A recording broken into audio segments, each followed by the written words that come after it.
সুপ্রিয় মৎস্যচাষী ভাই বন্ধুরা, আসসালামু আলাইকুম। আশা করি আল্লাহর রহমতে সকলেই ভালো আছেন। সম্মানিত ভিউয়ার্স, প্রতিদিনের মতো আবারও আজকে এক নতুন ভিডিও নিয়ে হাজির হলাম।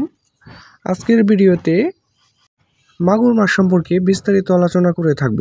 পাশে থেকে পুরো ভিডিওটি লক্ষ্য করে দেখুন। সম্মানিত ভিউয়ার্স, এই মুহূর্তে আমার স্ক্রিনে দেওয়া যে মাছগুলো লক্ষ্য করে দেখছেন, এই মাছগুলো হচ্ছে 2025 সালের নতুন বছরের নতুন পোনা। সম্মানিত ভিউয়ার্স, এই মুহূর্তে আমার স্ক্রিনে দেওয়া যে মাছগুলো লক্ষ্য করে দেখছেন, এই মাছগুলার সাইজ হবে 2 থেকে 2.5 ইঞ্চি এবং কেজিতে ধরবে 500 পিস। 500 পিসে কিন্তু 1 কেজি হবে গাইস। তো যারা এই ধরনের মাছ চাষ করতে চাচ্ছেন, তারা অবশ্যই আমাদের স্ক্রিনে দেওয়া নাম্বারে সরাসরি আমাদের সাথে যোগাযোগ করুন। সম্মানিত ভিউয়ার্স, এই মাছটিকে আপনি কি খাদ্য খাওয়াবেন? এই মাছটিকে আপনি পুকুরে ছাড়ার পর প্রথম 10 থেকে 15 দিন আপনি নারিশ খাবারটা কিন্তু খাওয়াতে পারেন। তারপর থেকে যখন এই মাছের পোনাটা যখন একটু সাইজ হয়ে যাবে, একটু বড় সাইজ হয়ে যাবে, সেই থেকে আপনি যে কোনো ময়লা আবর্জনা এবং মরা মুরগি, মুরগির লিটার, মুরগির নাড়ি বুড়ি এবং পান্তা ভাত এবং আপনার যে কোনো ধরনের খাবার কিন্তু এগুলাকে খাওয়াতে পারবেন।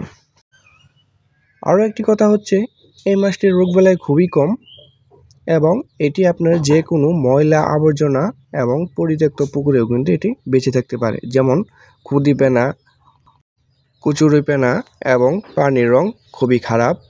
এখানে বাংলা মাছ চাষ হচ্ছে না। আপনি এটি নিঃসন্দেহে আপনি এমন পুকুরে কিন্তু এই মাছটি ছাড়তে পারবেন। এটি আপনার পুকুরে ছাড়তে হলে আপনার পুকুর কোনো ধরনের প্রস্তুত করা লাগবে না, যে কোনো ময়লা আবর্জনা পুকুরেও কিন্তু এটি ছাড়তে পারবেন। তো ভিউয়ার্স, হাইব্রিড মাগুর মাছ একটি লাভজনক মাছ, এটি আমরা সকলে জেনে থাকি। বর্তমানে হাইব্রিড মাগুর মাছটি সারা বাংলাদেশেই কিন্তু চাষ হচ্ছে।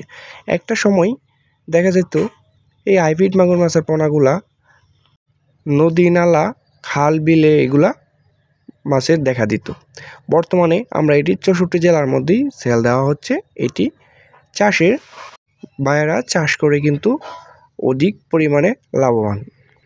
আপনি এটিকে কিন্তু মাত্র 3 মাস লালন পালন করে কিন্তু এটি বাজারজাত করে দিতে পারবেন।